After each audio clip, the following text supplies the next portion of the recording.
नमस्कार छात्रों। तो छात्रों, आज का मेरा ये वीडियो जो है एक स्पेशल वीडियो है। अब आप जानने की कोशिश करोगे कि स्पेशल क्या होगा। तो स्पेशल तो है ना, क्या है कि मैं आज महाभारत के अंतिम अध्याय के MCQ प्रश्न करवाऊंगी। और एक और स्पेशल है क्योंकि मैं उन बच्चों के नाम लूँगी जिन बच्चों ने मेरे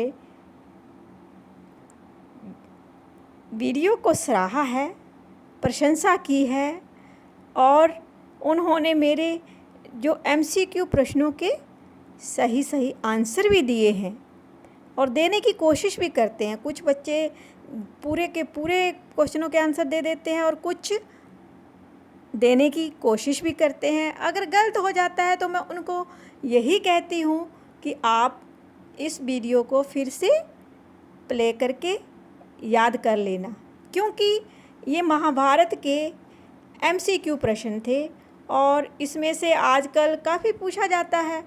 यही ऑनलाइन स्टडी के कारण यही हो गया है कि MCQ प्रश्न ज़्यादा डाल दिए जाते हैं। तो अब मैं उन बच्चों के नाम लूँगी जो मेरे जो वीडियो को कंटिन्यू देख रहे हैं और प्रशंसा कर रहे हैं। जैसे महेश, समीर, सुभाश्री प्रधान, रामेंद्र, विश्वनाथ, ओमवती, गीतांजलि, बाबूराम, आकृति, समीर, चंद्र प्रकाश, श्री राम, क्रिश, हरियाणा, समीर, साव्या भट्ट। तो ये कुछ ऐसे बच्चे हैं जो मेरे प्रश्नों का जो उत्तर जो है वो लगातार देते हैं और प्रशंसा भी करते हैं। मुझे अच्छा लगता है। बच्चों, मेरे साथ इसी तरह बने रहना। और महाभारत के अलावा आप 8th की हिंदी के प्रश्न उत्तर भी मेरे चैनल पर देख सकेंगे और 6 के संस्कृत के हैं, मैंने कुछ वीडियो बना के डाले हुए हैं। फिर ग्रामर का डाला हुआ है। अभी मैं और भी अच्छे से डालती रहूँगी, आगे 9th के भी डालूँगी, 10th के भी डालूँगी। इसी प्रकार मेरे साथ आप लोग जुड़े रहना। कुछ और बच्चे भी हैं जिन अभी टाइम तो इतना नहीं होता हमारे पास, क्योंकि लंबा वीडियो हो जाता है, इसलिए मैंने कुछ ही बच्चों के नाम यहाँ लिखे हैं। कुछ और बच्चे हैं, कुछ गेमिंग चैनल वाले भी हैं, जो बच्चे गेम चैनल भी चलाते हैं और पढ़ाई भी करते हैं। वो कौन से हैं? गूगल गेमर, तन्मय, चिराग, वेस्ट गेमर, चैन राठौर, क्यूट बॉय गेमिंग, ऐसे और भी कुछ हैं, बट मुझे थोड़ा समझ नहीं आया उनका नाम कि वो गेम में हैं या दूसरे हैं। और इन्होंने भी मेरे चैनल को बहुत सराहा है, प्रशंसा की है, मेरे पढ़ाई को, किसी ने मेरी आवाज़ को भी सराहा है। तो धन्यवाद, बहुत बहुत धन्यवाद। कुछ और बच्चे हैं जो मेरे साथ लगातार जुड़ रहे हैं, नए भी हैं, पुराने भी हैं। जैसे विजय लक्ष्मी, शिव बहादुर, गौरी, अंशुम, प्रणव नायक, पूनम अग्रवाल, ऋतिक, श्वेता, शिजू, उमेश, समीर, 7939 इडियट्स, सुप्रिया, सक्षम, सुल्तान, करण सिंह, बलिंदर, पूर्णचंद, कृष्णा प्रिया, सुभाश्री आचार्य। ये 2 नाम हैं, एक सुभाश्री आचार्य है और एक सुभाश्री प्रधान है। और डिम्पल, दिनेश, ढैया, अर्घद्वीप घोष। ये कुछ बच्चे जो हैं मेरे साथ जुड़े हुए हैं और कुछ और भी हैं जिनका मैं अभी समय कम है, इसलिए वीडियो मेरा लंबा हो जाएगा। तो आप मेरे साथ ऐसे ही मेरे वीडियो मैं बनाती रहूँगी, आप देखते रहिए, ठीक है। अगर आपको किसी और की सामग्री की शिक्षा से संबंधित कुछ और भी सामग्री चाहिए तो आप मुझे कमेंट में उसमें ज़रूर लिख देना। और कुछ बच्चे लिखते भी हैं, तो मैं देखती रहती हूँ कि बच्चों को क्या समझ में नहीं आ रहा है वो भी मुझे बताएं। मैं आपको समझाने की कोशिश करूँगी, क्योंकि मेरा जो है मेन लक्ष्य जो है टीचिंग है। टीचिंग जो है मुझे अच्छा लगता है, फ्री बैठना मुझे अच्छा नहीं लगता है। और जब भी मेरा फ्री टाइम होता है तो मैं ये वीडियो बना देती हूँ। तो इसीलिए मैं आपका आज इस वीडियो में धन्यवाद करने के लिए ही ये वीडियो बनाया है और आज हम शुरू करेंगे अब। तो चलो बच्चों, आज हम करेंगे महाभारत, बाल महाभारत का अंतिम अध्याय श्री कृष्ण और युधिष्ठिर, क्लास 7th के very important MCQ for your exam. तो डियर स्टूडेंट, शुरू करते हैं। महाभारत युद्ध के बाद श्री कृष्ण ने कितने वर्षों तक द्वारका में शासन किया था? कितने वर्षों तक द्वारका में शासन किया था? ये एक छोटा सा अध्याय है आपकी पाठ्य पुस्तक में, तो आपने पढ़ लिया होगा और उसके शुरू में ही बताया गया है। 26 वर्षों तक शासन किया था, 30 वर्षों तक किया था, या फिर 36 वर्षों तक किया था।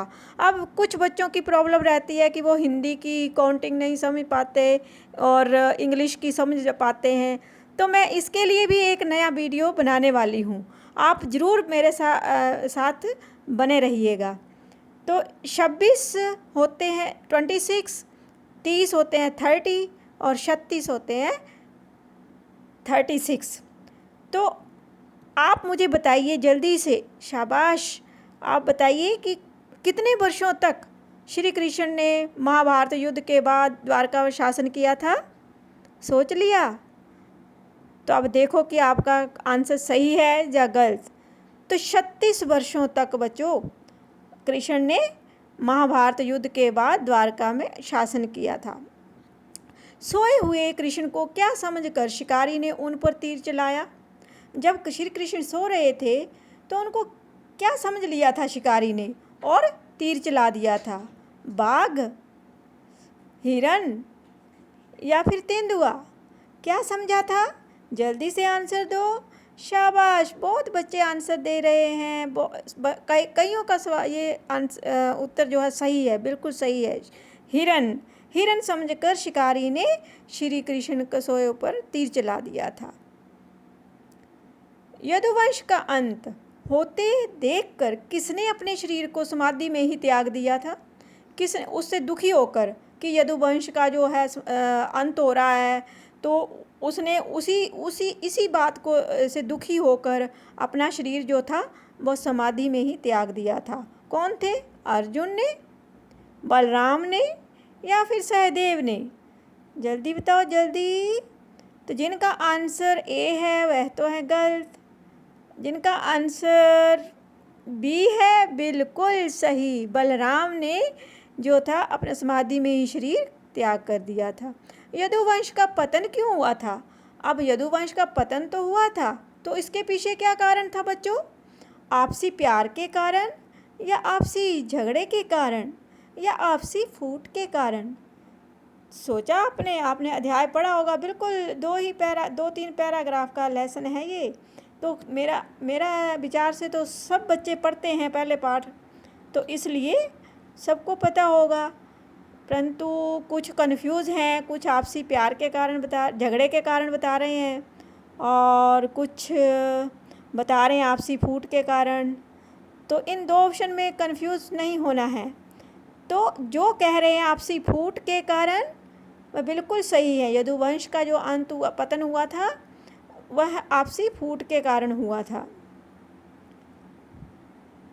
श्री कृष्ण कहाँ लेटे हुए थे? जब उनका तीर लगा तो वह कहाँ लेटे थे? पेड़ के नीचे, बिस्तर पर, या फिर नदी के किनारे लेटे थे? कहाँ पर लेटे थे? सोचो सोचो, शाबाश शाबाश। तो बच्चों श्री कृष्ण जो थे वे पेड़ के नीचे लेटे हुए थे। श्री कृष्ण का संबंध किस वंश से था? अब आप बताइए जल्दी से। महाभारत पूरा हमने पढ़ लिया, MCQ प्रश्न। तो किस वंश के थे? सूर्यवंश से, रघुवंश से, या फिर यदुवंश से? कौन से वंश से थे श्री कृष्ण? बिल्कुल सही, यदुवंश से थे श्री कृष्ण। रघुवंश से कौन था? राम। ठीक है बच्चों। श्री कृष्ण के शरीर के किस भाग को शिकारी ने अपने तीर से छेदा था? श्री कृष्ण के कौन से भाग में लगा था तीर? हृदय को, तलवे को या फिर पेट को? कहाँ लगा था? बिल्कुल सही, तलवे को। तलवा किसे बोलते हैं पता है सभी बच्चों को? तलवा होता है पैर के नीचे का भाग, उसको क्या बोलते हैं? तलवा या तलवा। ठीक है, तलवे भी बोलते हैं, तलवे भी बोलते हैं। तो वहाँ पर श्री कृष्ण को तीर लगा था। परीक्षित का पिता का क्या नाम था? अब ये क्वेश्चन दो तरह से होता है, शायद मैंने एक बार पहले इसके पिता का नाम पूछा भी था, अब दूसरी तरीके से डाल दिया है। परीक्षित के पिता का क्या नाम था? क्या नाम था? अभिमन्यु, श्री कृष्ण या कर्ण? जल्दी। तो यहाँ पर अभिमन्यु जो थे वह परीक्षित के पिता थे। श्री कृष्ण के देहावसान का समाचार सुनकर पांडवों ने क्या करने का निश्चय किया था? जब श्री कृष्ण का जो अपना देह त्याग दिया है उसका समाचार पांडवों ने सुना तो उन्होंने क्या निश्चय किया? तीर्थ यात्रा पर जाने का, शोक व्यक्त करने का या फिर शव यात्रा पर जाने का? कहाँ जाने का उन्होंने निश्चय किया था? तो श्री कृष्ण जब देहावसान का समाचार सुनकर पांडवों ने निश्चय किया कि वह तीर्थ यात्रा पर जाएंगे। किसके शासनकाल में यदुवंशियों ने सुख समृद्धि को भोगा? किसके शासनकाल में सुख समृद्धि भोगी थी उन्होंने? बलराम के शासनकाल में, श्री कृष्ण के शासनकाल में या नंद के शासनकाल में? तो बच्चों, श्री कृष्ण के शासनकाल में यदुवंशियों ने सुख समृद्धि को भोगा था। सांसारिक शब्द व्याकरण की दृष्टि से क्या है? सांसारिक शब्द व्याकरण की दृष्टि से बताना है आपको कि क्या है। व्याकरण की दृष्टि में विशेषण है, गुणवाचक विशेषण है या फिर सर्वनाम है?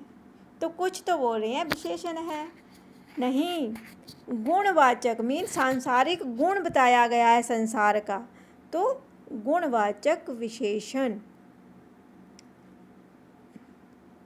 न्याय धन उचित शब्द का सही संधि संयोजन कौन सा है? अब आपको संधि संयोजन करना है इस शब्द का कि कौन सा सही है। न्यायोचित, न्यायोचित, न्यायोचित, तो कौन सा है? तो कुछ बच्चे सी आंसर दे रहे हैं, वह तो गलत है। जिनका आंसर बी है न्यायोचित, तो वह बिल्कुल सही है, शाबाश। और बच्चों, आप मेरे साथ इसी प्रकार बने रहिएगा। Thanks for watching. जो भी बच्चे हिंदी और संस्कृत क्लास 1 to 10th तक ट्यूशन पढ़ना चाहते हैं ऑनलाइन, वह मेरा व्हाट्सएप नंबर पे मैसेज कर सकते हैं।